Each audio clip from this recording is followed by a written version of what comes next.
Welcome back, WNST, Towson, Baltimore, and Baltimore Positive. The hat says so. The sign out on the lawn's about to change a little bit. We have the WNST hat, the Baltimore Positive hat, but always the Taharka ice cream. I like going back to the old labels. Chocolate Love, made in Baltimore, just like Baltimore Positive is. Don Moeller is here, and we have a very special guest that we're going to – I wish we could go down to Fadley's and get a crab cake with this guy. I wish we could go over to State Fair, maybe get some shrimp and grits or chicken and waffles, or maybe just a club sandwich or some crab soup as well. We'll get to that. And one last sponsor I got to give a shout-out to, Moeller and Gary Realty. Don, you'll be happy to know my wife and I are thinking about putting the house on the market. We'll talk to Jeff about that. Don, there's been twice in 2 years since we started Baltimore Positive that you're like, get me a sports guest. And I'm not the producer of the program. We're now Baltimore's best conversation, according to Baltimore's magazine, because Don books all the guests. And when it's sports, when it's Cal Ripken or Dick Cass or Ken Singleton, I get the honors of booking the guests. So, Don, I want you to do the honors of welcoming the great Ken Singleton in. Well, it is the great Ken Singleton. I told Ken off the air before we came on, my wife is very jealous today. She loves her O's, and she has two all-time favorite Orioles, Ken Singleton and Eddie Murray. So she's a bit jealous this morning. Kenny, thank you. Well, tell her I said hello. I will. You know, Nestor, I don't think you know this story, and Kenny certainly won't remember it. But I always filed it away. There was a long-time banquet in the state that was held every year, the Thompson Sports Banquet. Yeah. Frank Slifka's event, by the way. Yep. Frank Slifka's event. And it was a terrific event. My brother happened to be in the liquor industry at that time and usually got a table, and we all went, and it was wonderful. And I won't belabor the story, but I think this says all that we need to know about Ken Singleton. So my son at the time was a fanatical Little League baseball player, loved the Orioles. Now I'm doing it again with my grandchildren, Kenny. And Ken, you were there, and I walked over, and you were just standing there, and I said, hey, Ken, I don't want to take you away from everything that's going on, but I just want to thank you for being the kind of role model that my son as a little leaguer can look up to and show him how the game should be played, but more importantly, how you should treat people. And as a dad, I want to thank – and I said, and I started to walk away. And Nestor, Ken stopped me. He said, wait a minute. He said, no, you got it backwards.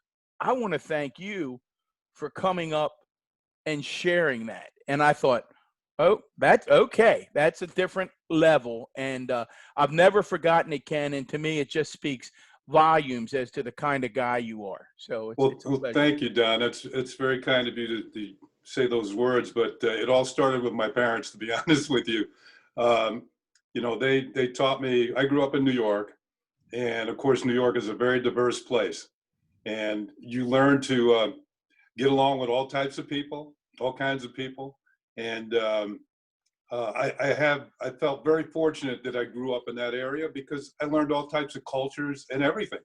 And so when I went around the country to play baseball, I can remember my dad's words when I first signed the contract. He said, remember, I signed with the Mets organization. They drafted me. And he said, remember, you're from New York. You're just trying to get back here. And, you know, those words were kind of true. You know, he said, you've seen a lot already. And I was only 19 years old. But it's a big country. And you get to experience a lot of things traveling all over the United States and eventually into Canada as well. But I miss my parents a lot.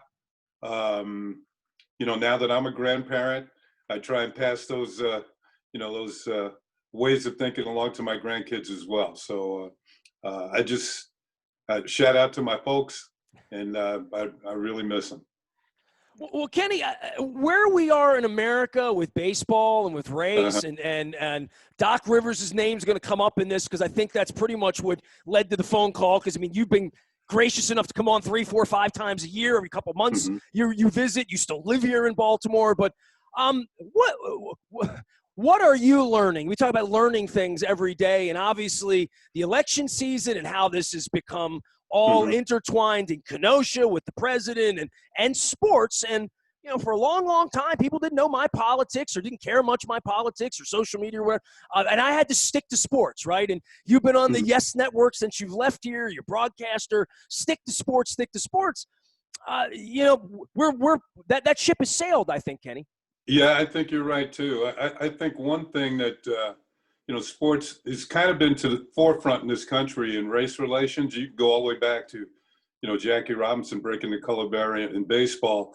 And I think one thing that the country can learn from the sporting world is that you see all types of people working together towards a common goal. Now, whether you win or not, it's the effort that counts.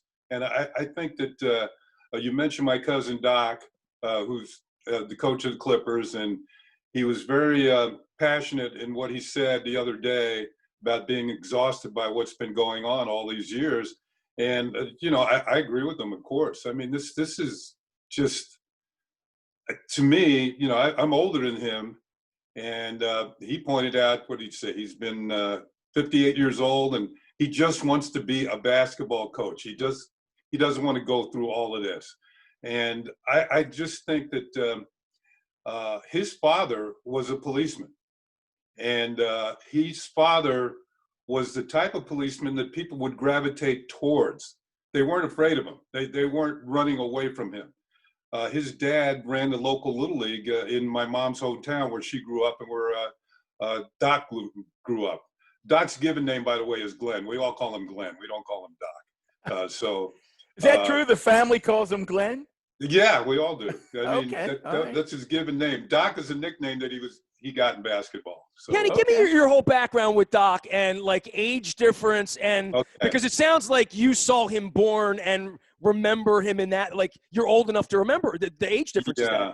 Yeah. When I was playing baseball, Doc was in high school, and I would come with the Orioles through Chicago, and my mom grew up in Chicago. She had 5 sisters and a brother, so I had a lot of cousins, but my mom was the only one of her siblings to move away from Chicago. And I grew up in New York. My dad thought there was better opportunities in New York for jobs, and he ended up working in the post office for 30 years. So she was the only one. And I kind of knew my cousins, but I didn't really grow up around them. So when I came through Chicago, they were always asking for tickets, and my mom really handled it well. She would call her sisters and say, listen, let them play baseball. Only so many people can go to these games. You can't leave 26, 30 tickets. So, so my mom really handled it. She kind of laid down the law. So when I would go to their houses, though, of course, they eat food. I'd go to my grandmother's house, or I'd go to one of my aunt's house for dinner. And that included Doc's house, of course, or Glenn's house, of course. And when I went to his house, he showed me his room at his house. And in his room, he had stacks upon stacks of college brochures that wanted him to come play basketball at their school. And eventually he went to Marquette, and which wasn't too far away from Chicago. So he wanted to go close enough that his parents could come see him play. And eventually this turned into an NBA career of 13 years, and eventually a coaching career has been a lot longer than that. And he's one of the most respected coaches in the game. And I think that's one reason why people listen to him and what he has to say. I was very proud of him. I saw the clip in which he spoke about the killing of Mr. Blake in Wisconsin. And I just thought I was very, not the killing, he's hospitalized, I'm sorry. And I was very proud of Doc and what he had to say. We come from a strong family. Our grandfather was a city councilman in my mom's hometown of Maywood, Illinois. And when something had to be done, that was the man to see. I can recall when I was very young, now this was before Doc was born, we took a trip to Chicago to my mom and my grandfather's house, my grandmother's house. And that was the first time I ever saw somebody tell my mom to do something, and she did it. And that was my grandfather. So right away, I knew that this guy was pretty important. So he was very almost strong like Earl Weaver, a little bit, kind of sort of like that. Same kind of authority figure. Yeah. Unfortunately, he had a stroke, and he was in the hospitalized, and I came through Chicago to play the White Sox. And after the game, I went to the hospital to see him. And this is getting towards the end. And when I walked in the room, a tear came to his eye. My grandmother was there too. My grandmother had a good sense of humor. She said, he's just happy to see you. He can't speak to you, but and he's crying tears of joy. But he's also might be crying because you hit 3 home runs against the White Sox today. And I said, but Grandma, the White Sox won both games. So that's a type of sense of humor my grandmother had. It was, she lived to be 101 years old. Wow. And she said, so you're going to be around a while, Kenny. Oh, you're going to be here a while. Good genes. She said the reason she lived that long was good faith, a strong family, and a very strong friendships with people around her hometown. She was revered in her hometown. When we went to her funeral a few years back, they had 5 ministers do the eulogy. Wow. And one of them was my cousin, who was a minister as well. And he said that he knew he was my grandmother's favorite of all her grandchildren. He knew that, he said, she had one grandson in the major league. She had another one in the NBA, but I knew I was her favorite because she named her dog after me. So, well, Kenny, jumping back to the one in the NBA, and that viral clip that went viral for Glenn or Doc, whichever you prefer. There were 2 moments in that video that maybe you can talk about that resonated with me. And I've watched that video 4 or 5 times now. There's something about that video that so many of us keep going back to.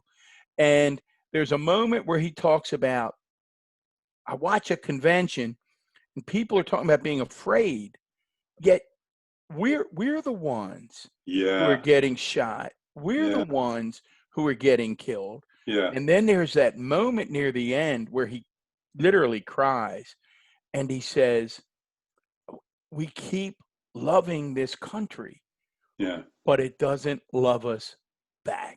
I mean, that was very strong. Also, he mentioned all we ask is just to live up to the Constitution. That's all.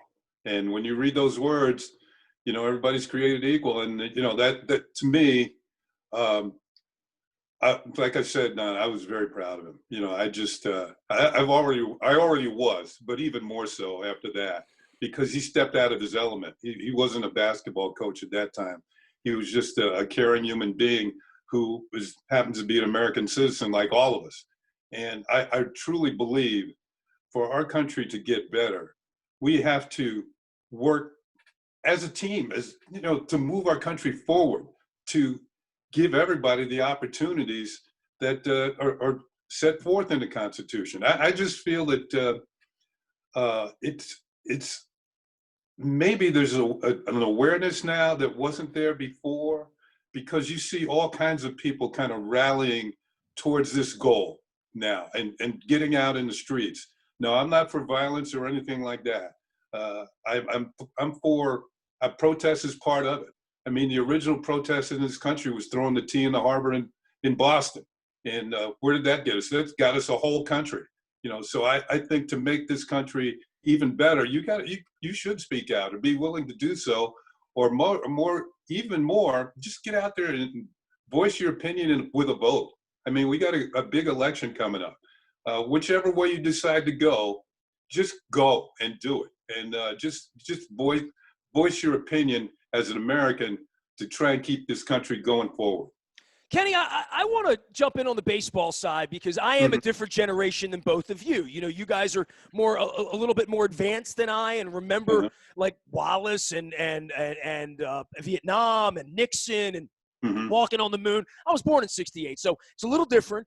But baseball for me in the '70s, and I know it's you know, my dad taught me baseball. My cousin's name's on the wall out in Chicago where your family came, right? So baseball for me was how I learned my lessons. It's how my dad said, grab the bag. It had all the helmets. My dad was the manager of the team. I was the bat boy. You know, this is fair. This is foul. This is right. This is wrong. That's a balk. That's cheating. You know, you're either safe or you're out. It's either a strike or it was a way to create structure. It was a way to hit the cutoff man. You had teammates. It was a way you had to, if I run around second base and get thrown out at third, I'm costing my team something. And, you know, all of these life lessons that, like, when you're 4 or 5 years old and you're trying to figure out 4 balls, 3 strikes, you're trying to figure out math, but you're trying to figure out, whoa, that's foul, that's fair. This is right, that's wrong. Baseball did that for me. I don't know what does that for young children in America anymore, where moms and dads and rights and wrongs. But there really is something about sports, and I know the way Don raised his family, and his mom, and the way his brothers. Sports and sports and sports is he's a family of lacrosse champions, and but what sports has represented and how it's been used by the president now and the national anthem. And we're about to get into this with football next week because it's about to come back. And then the plague kind of taking sports out, and sports becomes this measurement, you know. And I thought the Doolittle quote, and if I got my phone here, it's my pinned tweet right now on Twitter, that sports is the let me make sure I get the exact quote. I want to make sure I read it right. Sports are the reward for a functioning society. Yeah. What do you think of that, Ken Singleton? Yeah, I think, well, you're speaking of Sean Doolittle of the Nationals, and I think he is, well, first of all, he went to University of Virginia, so you know he has to be on the ball a little bit. And so I just think that I agree with him. I think that sports and the rest of the entertainment world, too, for that matter, you know, you get to do things to enjoy yourself because you've worked hard. And when you come home from work and throw your feet up at the end of a hard working day and watch a ball game, whether it's baseball or basketball or football, lacrosse or whatever, I think that you feel like you've earned it. Now, I think what has happened, you know, during the time that all of this was shut down, I mean, everything. When there was a lockdown back in March and April, I think that people realize, you know, things aren't functioning right here. There's things missing in our life that we can't do. I think that, you know, maybe families had a chance to come together a little bit more, maybe had a chance to read a little bit more or learn more about yourself. But there was that vacuum there that needed to be filled. And as we're watching sports again, it's not quite the same because there's nobody in the stands. And I think that the fans play an integral part of what happens, certainly in baseball. You know, you feel the energy. As a former player, I tell you, you feel the energy of the people there. You feel it at home. They kind of drive you forward. You feel it on the road because you can turn all that negativity into a positivity and try and keep these people quiet. I just think that, once again, sports has a chance. I agree with Doolittle. He was, I know he's not having a good year, and the Nationals aren't having the year they had last year.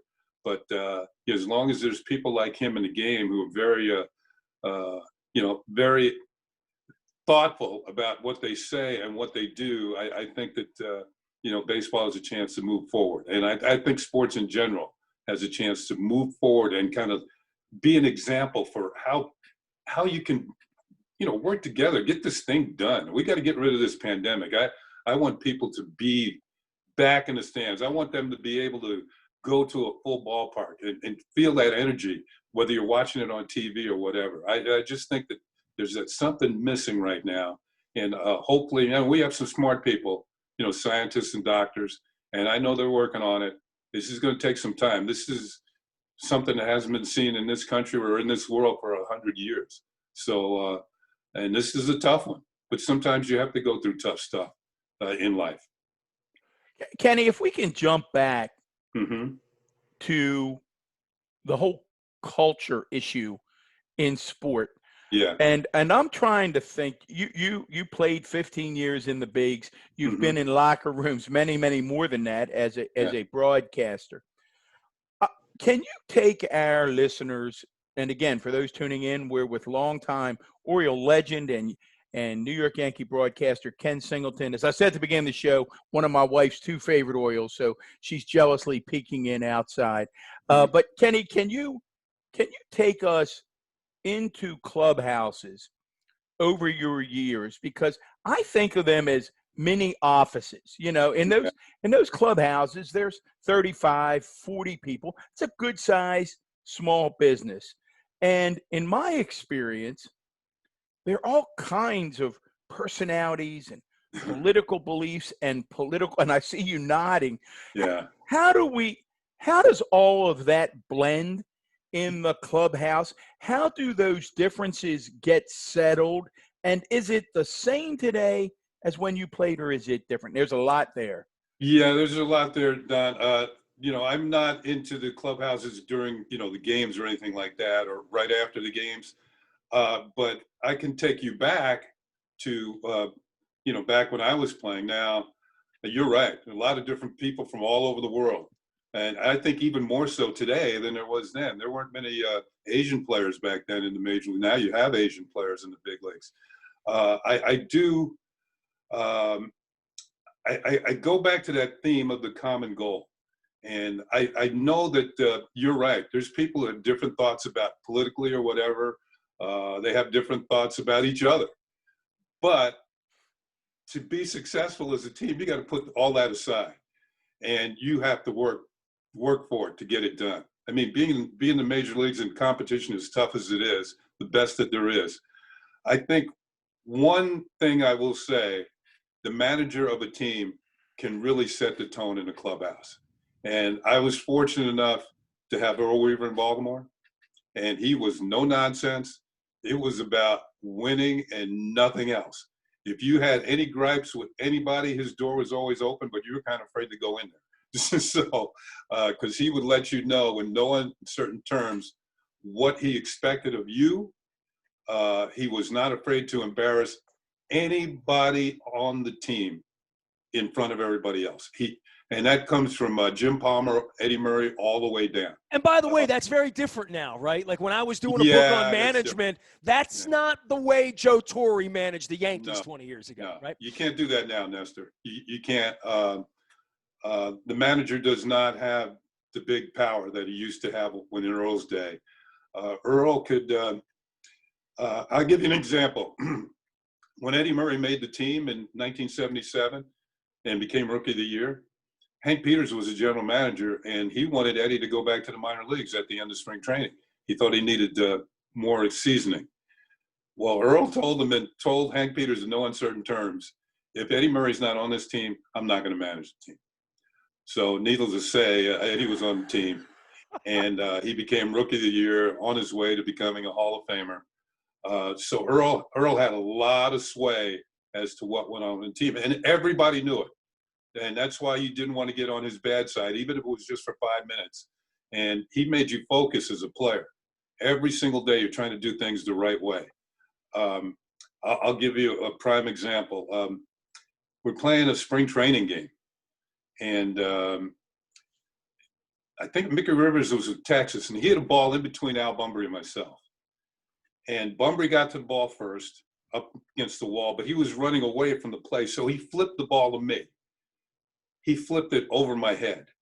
And, of course, Mickey Rivers, with his speed, he scored all the way on it. They gave him a triple and an error. So, anyway, we get back. I'm looking at Bunbury. I'm saying, you know what you did, didn't you? He's going to be waiting for us when we come off the field. And sure enough. You wanted to go to Texas dugout. And Billy Hart was over there, right? I told Al, I said, B, when we go back to the dugout, you go in one end and I'll go in the other, and he can't get us both at the same time. So somehow, I forgot. I think he came to me first, and he said, what are you guys doing out there? This is a clown show. He said, from now on, and, you know, I can't use the words he used, but whoever picks up the ball throws the ball back in. And I'm looking at Al like, you got me in all this trouble because you felt like flipping a ball. So that this was early in my time in Baltimore. That never happened again. Never By the way, I'm happened. going to Robbie's first base. I'm finding Bunbury, and I'm going to have his side of the story on that. before it's all Yeah, over. okay. He's going to I'm say telling that you. Ken was calling for the ball. Kenny No, was saying, yeah, throw me no. the ball, throw me the ball. No, I was looking at the play. What is he going to do with it? And all this ball's flying over my head. So Hey, yeah, Ken- Earl was easily the best manager that I played for. He had insight, and he knew who could do what against what players on the other teams. One more example of that, we're facing Nolan Ryan, and of course you guys remember Nolan. He threw, it seemed like 200 miles an hour. And we're playing a game in Baltimore. It's the bottom of the 8th inning. He's got like 14 strikeouts, and we're losing 3-0. And I'm not the next hitter, but I'm the hitter after that. I'm in the dugout. And I'm sitting next to Earl, and I said, Earl, he's throwing really hard. He's on tonight. I don't know if we can get him. So, but Earl knew that he had 2 players in the lineup could hit him well, Mark Belanger and Pat Kelly, the late Pat Kelly, but and late Mark Belanger too. So anyway, there's an error. Nolan walks a guy, and there's a base hit, and the bases are loaded. And I said to Earl, man, I don't know. He's pretty tough tonight. Earl looked at me and he said, we got him right where we want him. And I'm thinking, what, are you crazy? Well, Pat Kelly was up, and Pat hit the next pitch for a grand slam. Wow. And we're winning 4-3. And as I'm going out to the dugout to the on-deck circle, Earl looks at me and he winks. And he knew which players could do what. And he knew Pat Kelly could wear out Nolan Ryan. And that was before analytics, Kenny. No, Earl was his own analytics. I remember the game, and better than that, I think it's awesome that you brought up the great Reverend Pat Kelly, because he gave me baseball when I was a kid in 1979. He's the only Oriole. Every night I went, you never gave me a ball. None of you guys gave me. But senseis, but Pat Kelly gave me the one baseball I ever had as a kid. Yeah. So there's your Jeff Moeller story for you there, Don. Well, listen, I was going to say, I know I want to get back and do some more, particularly about athletes' outspokenness, athletes' advocacy. But my grandsons would kill me if I didn't work in a couple of their questions. All of I noticed, Ken, you played basketball and baseball, and mm-hmm. All of my grandsons are multi-sport athletes, and they get pressure from time to time to specialize, and they resist it. And I wonder what your take is on multi-sport athletes versus the specialization that we see so much today. Yeah, I agree that they should be playing multiple sports. I played basketball. In fact, I went to college on a basketball scholarship, but I knew I loved baseball more. To me, basketball was a way to keep in shape when springtime originally, showed up. And I will tell you, Don, and I'll tell you, Nestor, the best shape I was ever in my life was when I was playing basketball and baseball. Basketball, it's constant movement. You're up and down that court, and baseball is a little different. But I would say not only that, when you're a youngster playing baseball, people try and get you to specialize in one position. I think you should play as many as possible. That way, eventually, you will find out which one you like the best, and that's the one you can concentrate on as you get into your later teens, and eventually maybe go off to college with a scholarship. I just think that I've seen examples of too many kids, particularly pitchers, that have just focused on that, pitching. And especially kids from the warmer weather states like California and Texas and Florida, they throw all year long. I don't know if you guys know this, but more than half the Tommy John surgeries are on teenage pitchers. That, we focus on the big leaguers who have it, but most of them are the young kids who just throw too much. And if they were playing other sports, they would give their arms a rest. But they are trying to focus and break the radar guns. And when I read that, it was in a book by Jeff Passan called The Arm. And I recommend that to anybody who has young kids who want to be pitchers, because he says some of these kids get abused by their coaches and they throw way too much. And eventually they end up in doctor's offices having Tommy John surgery at a very young age. And while Tommy John surgery is pretty successful, there are some people who just don't come back from Right. it. So No, that's a shame, and I've seen that, Kenny. It's yeah, interesting. Luckily, my grandchildren have had coaches who are pretty attuned to that yeah, pitch count and that. But we have played teams where they're running this kid out there for 100, 110 pitches at yes, 12, and I'm just shaking my head looking at my son like, what's happening? And I yeah, guess before we jump back to politics, my last question for them would be, because I can't have them yelling that they didn't ask a question. One of them is actually a switch hitter. One of them actually has Ken Singleton's speed, so that's encouraging, okay? yeah, He's not Ricky Henderson, but he does know that you had a 388 on-base percentage in your yeah. career. They would like to know, when you scuffled, when you went through those periods where you just weren't seeing the ball, what drill did you go back to over and over again to try to get out of the slump? What'd you work Well, on? yeah, that's a good question. The thing I tried to do is concentrate on hitting the ball back through the middle. I also, you mentioned the on base percentage. That's why even when I wasn't hitting, I was going to play, because Earl knew I could work counts, I could make pitchers work hard, and eventually I'd draw some walks. For me, you know, 0 for 4 is a bad day, but 0 for 3 with a walk and a run scored, that's not quite as bad. So that's what you're trying to do. You're trying to get on base and score runs. The whole idea as a hitter is to make contact. Don't swing at bad pitches, especially at the higher level you get to. Pitchers realize you're going to swing at everything. They're going to throw you everything out of the strike zone, let you get yourself out. My thought, Don, was if the ball is too hard to actually swing and hit, it's not a strike. And I will say this, that once the umpires realized I had a pretty good eye, I got the close ones. The close ones would go my way. Rick Dempsey used to get so upset at me and say, when I take that pitch, it's always a strike. When you take it, it's a ball. And I said, because you swing at everything, and that's why they're going to call it a strike. The umpires know I'm locked in on the strike zone. I know what my strike zone is, and I'm going to get the close ones. That's the way it was through. And my first year in the minor leagues, I led the league in walks. And I think every level I went to in the minor leagues, every team I played for, I led that team in on-base percentage. And when I got called up to the big leagues, I'd been in AAA for 2.5 months, and my on-base percentage was 51%. Well, So Ken, yeah, to be in the major leagues for 15 years, Nestor, I looked at this stat 2 or 3 times to make sure I was seeing it correctly. Be in the major leagues for 15 years and get on base 4 out of 10 times. I don't know that anybody does that today when everybody's trying to hit 40 home runs. And yeah. I mean, that's an amazing stat, Ken. There are some guys who are pretty good at it. I don't think anybody will ever approach Ted Williams. I think he was 49% of the time he was on base in his career. That's amazing. They pay him a lot of money to do that now, right? No, now crazy. they would. It jogged my memory. When you came over, I mean, despite us making, not us, but Moeller making comments about your quick speed, you were a leadoff hitter. I remember you being my favorite leadoff hitter for a while. Yeah, and the reason being, when I came to spring training that year, Earl called me in the office, and I figured, I just got here. I can't be in trouble already. And he said, you're going to lead off this year.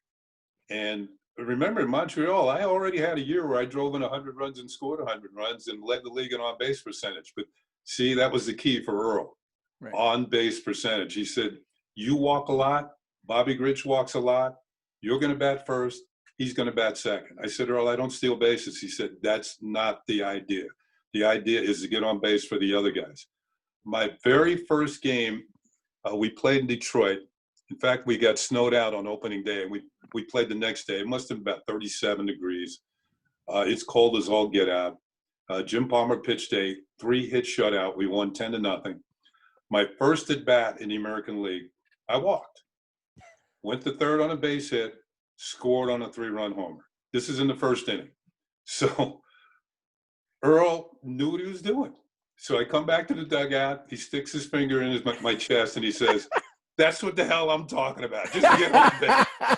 Earl did not lack confidence, right? No, See, no. Kenny's just glad that I'm old enough that I can remember you batted leadoff, and that I'm not just making that up for the kids. That's No, true. I did. Yeah. You know, I think I stole 3 bases that year. So. You hit like 29 home runs, as I remember, right? Like, I didn't hit that many the first year. But, Nestor, you've motivated my grandsons. Hey, Kenny, real quick, can we jump back to the athletic advocacy for a minute?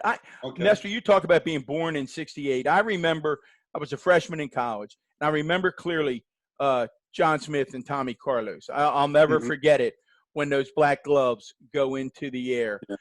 I certainly remember and admired Bill Russell's outspokenness at a time, which really made him sort of odd man out because folks weren't doing that. And then Magic and Michael, they sort of stayed out of that fray pretty much. And yet now we fast forward and LeBron and Doc Rivers and others and the WNBA, they're all out there.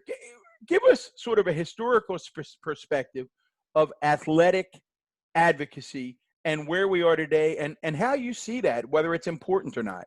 Yeah, well, it's important. I think we're all finding out it's important, and I think there's a lot of people, white people, that find out it's important too, because the athletes have started getting the backing here. You had the Commissioner Goodell, in the National Football League say that we should have listened to Colin Kaepernick, but maybe we should have listened to him because while they were making it out about the flag and the country, that disrespecting that. It wasn't really about that. It was about the police brutality and, how, they're getting tired of it and how this has gone on way too long. I think that, I have as much respect for this country and for the flag in general and what it means. My dad was a veteran. He fought in World War II. I think that I feel as though this is separate. This is separate. It has to deal with the country as a whole.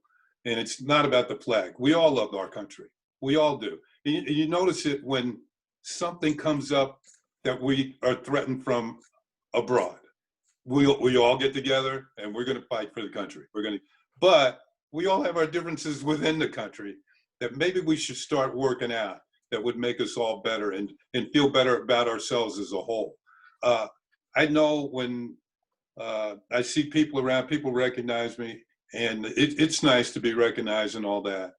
But, I wonder if these people wouldn't recognize, if I hadn't played for the Orioles, would they feel the same way? Yeah, and I just don't know. And I just feel as though everybody deserves a chance for somebody to say hello and have a good day. That's the way I feel.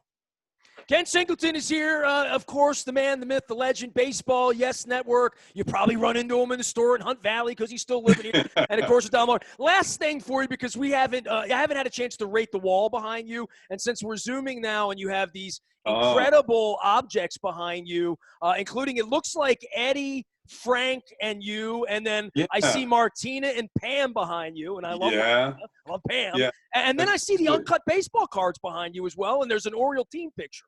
Yeah, and here's one. This is my daughter and I at our high school dance. She is since graduated from Penn State. She's doing very, very well. Her degree was in astronomy, and she's way above me with this. That's concerned.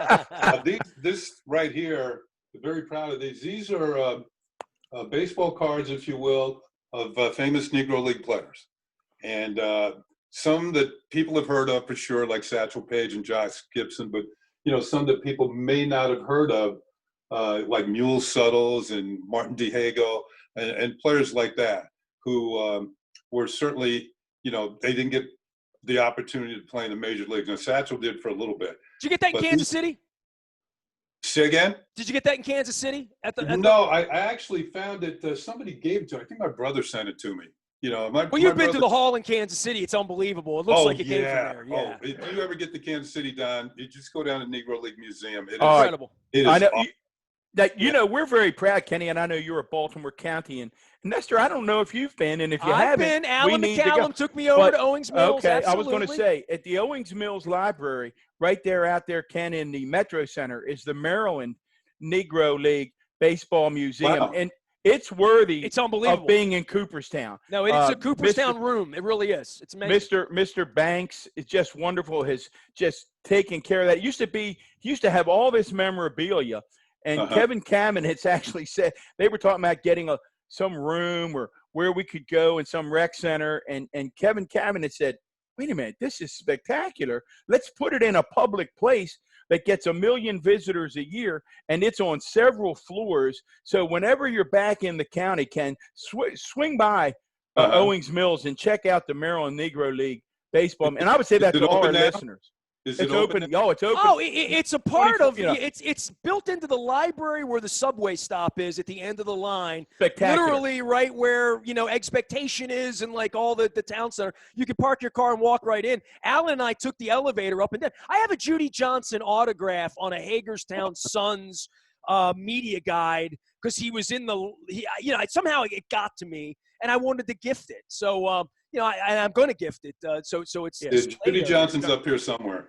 I'm not exaggerating, Ken. It is literally, if you saw this exhibit at Cooperstown, you would say, wow, that's a terrific, it's worthy of Cooperstown. That's how good this exhibit is and the people who take care of it. I'll definitely get over there. Owensville, there we go. We got a nice little plug for something people didn't even know about based on something over your shoulder in the wall. Kenny, thanks for making time as always. You're always gracious in returning a call. And I know it's hard to get you off the golf course, especially this time of year. Yeah. Although I'll be working. I'll be working coming up soon here. The Orioles and the Yankees are getting together pretty soon, so I'll be working. Is there anything you want to say about baseball on the way out? I mean, this has been hard for me to watch, and obviously the Oilers have dealt all their players away as probably expected, but it's a weird little pennant race, isn't it, for Padres and the White Sox in different places? Yeah. I think you guys will agree with me. The team that wins this year will have really earned it, not so much as what they've done on the field, but also what they've done off the field. And just to keep their unit together and keep themselves healthy and keep the whole organization just flowing. I think that once this is all done, you're going to see baseball teams that are really, really solid units. And that also has to do with how they've come together on this racial divide issue. And I think that you've seen teams come together as well in that regard. You've seen postponements because they didn't want to play. And I think that not only the pandemic, but that's also become a uniting issue for baseball teams and maybe in the other sports as well. No, it's been amazing. Kenny, do you broadcast? I mean, I watch the Masson broadcast, and obviously they don't send Scott Garceau and Ben or whoever's with him on the road, and it's a challenge for them. They're broadcasting road games from Hunt Valley, and fly ball. It's hard for them to judge fly balls. I mean, I really give them a pass on that because it's not easy calling a game. Are you on the road, or are you calling it remotely as well? No, there are no visiting broadcasters this year. So when I do this game with the Orioles and the Yankees, in fact, even when the Orioles are in New York, if I'm working, I'll still be home in Maryland. I don't have to go anywhere this year. It's all done by Zoom, and you're right. It's not as easy. You always seem to be a beat behind, but you really have to recognize what's going on in the game, and maybe my experience will help there. It really looks really, really hard. Ken Singleton, our guest, we're going to bid him adieu. I think we lost our Zoom with Kenny there. It's been a great chat. I want to give thanks to all of our sponsors here, our friends at DeHarka, and the Caramel Crunch Salted Caramel Ice Cream with chocolate-covered honeycomb toffee, our friends at DeHarka, as well as our friends at State Fair, Fadley's. You can ship those crab cakes anywhere in the world, and, of course, our friends at Moeller and Gary Realty. And Jeff Moeller, we're going to bring him back on the program. We launched the new Baltimore Positive next week to talk about all things real estate. My thanks to Yes broadcaster, Maryland resident, Oriole forever, even though he's watched those damn Yankees win championships the last quarter of a century. We are WNST.net, AM 1570. On behalf of Baltimore County Executive Don Moeller, I am Nestor Aparicio. We are local, safe, calm, and Baltimore Positive.